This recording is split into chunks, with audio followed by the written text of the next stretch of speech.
Hello बच्चों, let's see this question. The question says a solution curve of the differential equation x square plus xy plus 4x plus 2y plus 4 dy by dx minus y square equal to 0 where x greater than 0 passes through the point 1, 3 then the solution curve. Clear? देखिए यहाँ हमें क्या करना है, जो differential equation given है ये इसका जो सॉल्यूशन कर्व होगा वो कहाँ से पास हो रहा है 1, 3 से, और सॉल्यूशन कर्व के लिए इनमें से कौन से ऑप्शंस करेक्ट होंगे वो हमें फाइंड करना है. क्लियर? अब देखिए सबसे पहले हमें जो डिफरेंशियल इक्वेशन गिवन है इसको सॉल्व करने के लिए मैं क्या करता हूँ, इसमें से देखो फर्स्ट टर्म, थर्ड टर्म और फिफ्थ टर्म, मतलब एक्स स्क्वायर प्लस 4x+4, ये तो हमें बना देगा यहाँ पर x+2 का होल स्क्वायर. ठीक है, ये तीनों टर्म मिलके क्या बनाएगी x+2 का होल स्क्वायर. और रिमेनिंग जो टू टर्म्स हमारे पास है xy+2y, इसमें से अगर y कॉमन आएगा तो हमारे पास रह जाएगा यहाँ पर x+2. ठीक है, साथ में चल रहा है dy by d x minus y square equal to 0. इसको सॉल्व करने के लिए हम क्या करते हैं, यहाँ पर सब्सटीट्यूशन अप्लाई करते हैं. तो मैंने पुट किया है यहाँ पर x+2 को एक नया वेरिएबल, इसको मैंने यहाँ t पुट कर लिया. इसका अगर मैं y के रेस्पेक्ट में डिफरेंशिएशन करूँगा तो dx by d y equal to dt by d y आएगा. ठीक है, अब देखो आपके पास जो इक्वेशन है उसमें तो dy बाई डी एक्स है, तो dy बाई डी एक्स को मैं dx बाई डी वाई बना सकता हूँ क्या? बिल्कुल ईजिली बना सकता हूँ. देखो हमने क्या किया यहाँ पर, ये जो गिवन इक्वेशन है इसके जो LHS की टर्म है ना, x+2 whole square plus Y x+2, इसको एज इट इज रहने दिया. जो LHS में माइनस वाई स्क्वायर RHS में जाएगा तो प्लस वाई स्क्वायर, और d y by d x RHS में मल्टीप्लाई होगा तो dx बाई डी वाई बनेगा. क्लियर? तो ये सब्सटीट्यूशन मैं यहाँ पर अप्लाई कर देता हूँ. तो हमारे पास इक्वेशन कैसी हो जाएगी, हमारे पास इक्वेशन हो जाएगी x+2 की जगह तो हम क्या पुट कर रहे हैं, t पुट कर रहे हैं. तो इक्वेशन हो रही है हमारे पास t square plus y into t. ठीक है, और RHS में क्या हो गया y square dx by d y. D x by d y किसके इक्वल है, dx बाई डी वाई यहाँ पर dt बाई डी वाई के इक्वल है. ठीक है, dt बाई डी वाई के इक्वल. अब देखो इसको सॉल्व करने के लिए पहले मैंने क्या किया, इस कंप्लीट इक्वेशन में टी स्क्वायर से डिवाइड किया है ना, तो हमारे पास इक्वेशन हो जाएगी 1 plus y by t square से डिवाइड करूँगा तो. ठीक है, और ये हो जाएगा यहाँ पर y square upon t square d t by d y. ये हमारे पास वाई स्क्वायर जो चल रहा है, इस वाई स्क्वायर को भी मैं LHS में लाता हूँ, तो 1/y square plus 1/y 1/t. ठीक है, ऐसा बनेगा. हमने क्या किया, वाई स्क्वायर से डिवाइड किया और RHS में ये आ रहा है हमारे पास 1/t square dt by d y. Clear? अब इसको थोड़ा और प्रॉपरली अरेंज कर लेते हैं. ये इक्वेशन है हमारे पास 1/t square dt by d y. Bernoulli equation है, लीनियर डिफरेंशियल इक्वेशन में कन्वर्ट होकर सॉल्व हो जाएगी. क्लियर? 1/y 1/t RHS में जाएगा तो हमारे पास -1/y 1/t.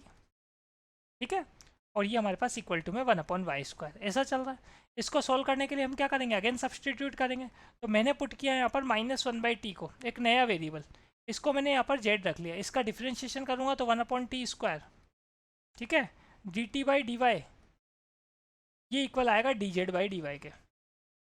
ये सब्सटीट्यूशन इसमें अप्लाई कर देते हैं तो इक्वेशन बन जाएगी dz by d y plus 1/y के साथ कितना z, 1/y के साथ हो जाएगा z, और RHS में कितना 1/y स्क्वायर. अब ये जो इक्वेशन है हमारे पास ये z में लीनियर डिफरेंशियल इक्वेशन बन गई. और लीनियर डिफरेंशियल इक्वेशन को सॉल्व करने के लिए हमें रिक्वायरमेंट होती है इंटीग्रेटिंग फैक्टर की. इंटीग्रेटिंग फैक्टर का फॉर्मूला होता है e power integration P D x.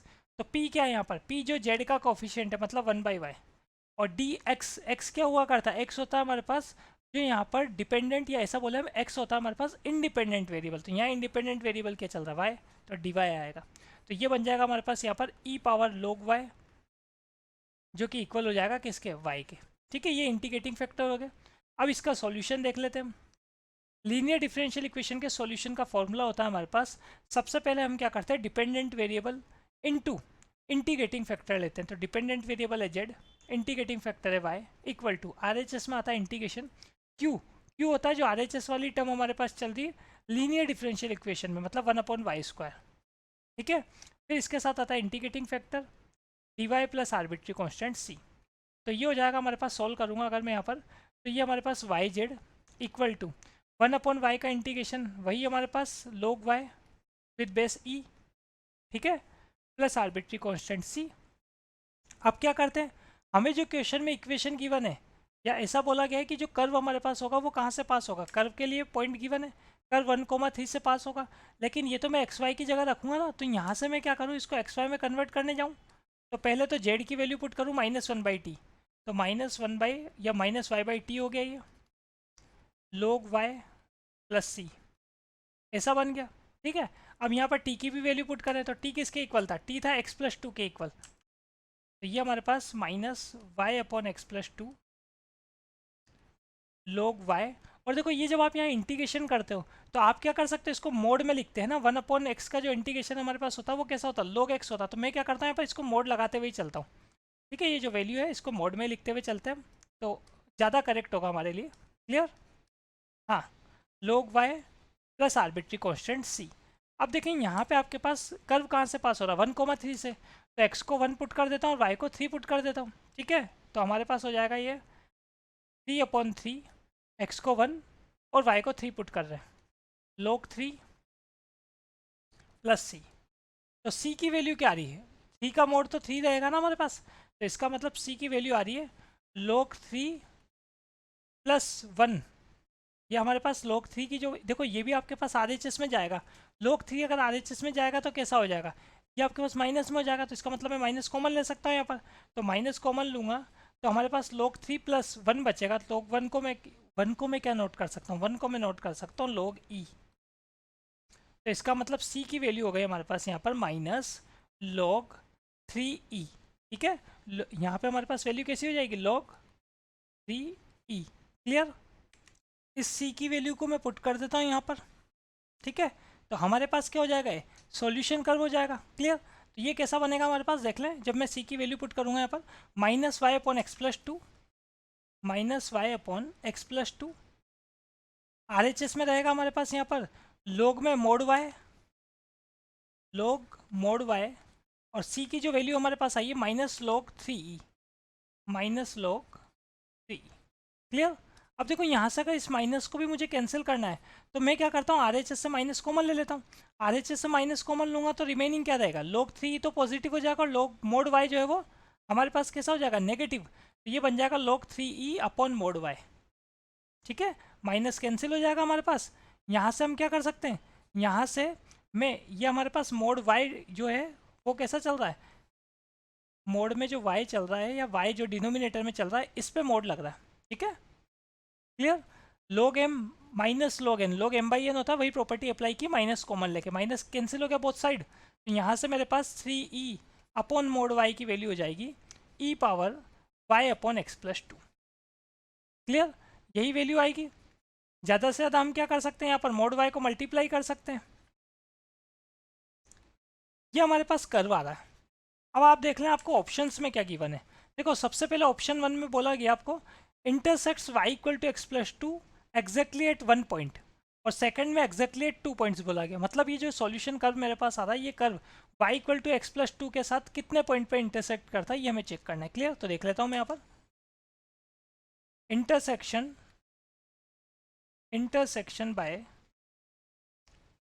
y equal to x+2। अगर मैं इंटरसेक्शन चेक करना चाहता हूँ तो y को x+2 पुट कर दूँ इसमें, तो 3 equal to mod y, e की वैल्यू क्या हो जाएगी, ये e की पावर में कितना आ जाएगा, x+2 अपॉन x+2 मतलब 1 आ जाएगा। तो यहाँ से मेरे पास मोड y की वैल्यू क्या हो जाती है, मोड y की वैल्यू हो जाएगी हमारे पास यहाँ पर 3। क्लियर, तो y की वैल्यू हो जाएगी हमारे पास यहाँ पर ±3।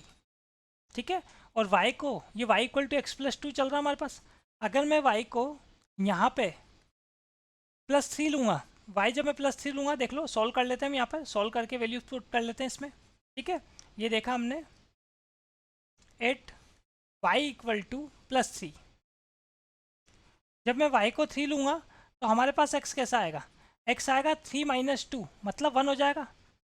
ठीक है, और ऐसे हम बात करें 8 y इक्वल टू -3, अगर y को मैं -3 पुट करूँगा तो हमारे पास x कितना आएगा, -5 आएगा। क्लियर, +-3 पुट करके देख लिया हमने। अब तो इसका मतलब जो मेरे पास इंटरसेक्शन पॉइंट्स आ रहे हैं वो क्या क्या आ रहे हैं, 1,3 आ रहे हैं और -5,-3 आ रहे हैं, तो 2 इंटरसेक्शन पॉइंट्स आ रहे हैं। क्लियर, तो ऑप्शन में देखें आप, पहले ऑप्शन में आपको बोला गया था 1 इंटरसेक्शन पॉइंट आएगा तो इनकरेक्ट हो गया, सेकंड में बोला गया था 2 इंटरसेक्शन पॉइंट आएंगे तो ये करेक्ट हो गया।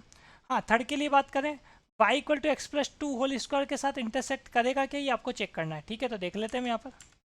ठीक है, फॉर बी या for option c, option c के लिए मैं चेक कर रहा हूँ, तो x y equal to x plus two whole square के साथ अगर मैं इसका इंटरसेक्शन देखूँ तो हमारे पास आएगा 3 equal to mod y e power x plus two whole square upon x plus two हो जाएगा। तो यहाँ कितना रह जाएगा, एक्स प्लस टू रह जाएगा ओनली।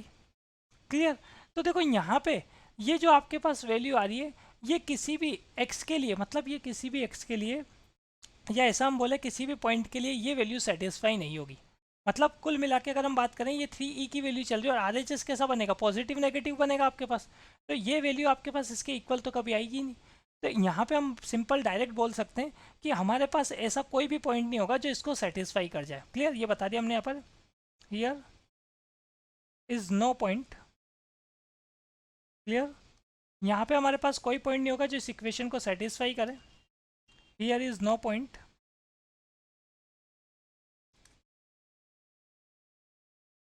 which satisfy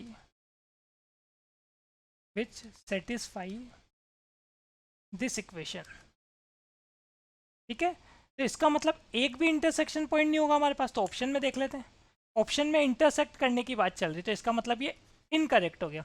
और लास्ट में अगर हम बात करें कि हमारे पास इंटरसेक्शन पॉइंट आएगा या नहीं आएगा, ठीक है, यहाँ नॉट इंटरसेक्ट लिखा हुआ है x plus c whole square के साथ, तो फॉर डी यहाँ भी सेम सिचुएशन बनेगी हमारे पास, c equal to mod y e power x plus c whole square, या एक्स प्लस सी, यहाँ पे जो पॉइंट है x plus c whole square है। ठीक है, y की जगह मैंने x plus c whole square put किया और डिनोमिनेटर में कितना हमारे पास, डिनोमिनेटर में एक्स प्लस टू। हाँ देखो एक चीज़ और मैं आपको क्लियर कर दूँ, जब हम यहाँ वैल्यू पुट कर रहे हैं y की तो ऊपर वाले में भी पुट होगी, मतलब मोड y जो हमारे पास चल रहा है यहाँ भी तो वैल्यू पुट होगी। ठीक है, तो यहाँ भी वैल्यू पुट कर देता हूँ मैं, देख लें आप। यहाँ हमने क्या पुट किया था, यहाँ हमने y की जगह x प्लस टू का होल स्क्वायर पुट किया था, तो x प्लस टू के होल स्क्वायर पे मोड लगाऊंगा तो इसका मतलब क्या होगा, सेम ही रहेगा वो। तो ये हमारे पास यहाँ पर बन रहा है x प्लस टू का होल स्क्वायर। मोड लगाने का मतलब है जब पॉजिटिव वैल्यू पे मोड रहेगा तो वो कैसा बनेगा, पॉजिटिव ही बनेगा ना। तो इसका मतलब ये x प्लस टू का होल स्क्वायर था। तो तब भी मेरे पास यहाँ पर कोई भी x ऐसा नहीं आएगा जो इसको सेटिस्फाई कर जाए। ठीक है, मैं बोल सकता हूँ देयर इज़ नो x। ठीक है, नो पॉइंट हमने बोल ही दिया, तो पॉइंट बोल दो या x बोल दो, एक ही बात है। Clear, there is no x which satisfy this equation। Clear, तो इसका मतलब यहाँ अगर हम बात करें तो यहाँ पे हमारे पास इंटरसेक्शन पॉइंट नहीं आ रहा था, यहाँ भी मैंने क्या किया, y को x प्लस सी का होल स्क्वायर पुट किया है, तो इसका मतलब ये मोड तो हट ही जाएगा हमारे पास। पॉजिटिव वैल्यू के लिए अगर मैं मोड लगाऊंगा तो कैसा रहेगा, पॉजिटिव ही रहेगा। ठीक है, तो इसका मतलब ये रहेगा x plus c whole square. तो यहाँ भी अगर हम बात करें तो मेरे पास x की ऐसी कोई वैल्यू नहीं होगी जिस पे सेटिस्फाई हो जाए। ठीक है, सेम कंडीशन है, तो इसका मतलब यहाँ हम बोल सकते हैं नो इंटरसेक्शन पॉइंट,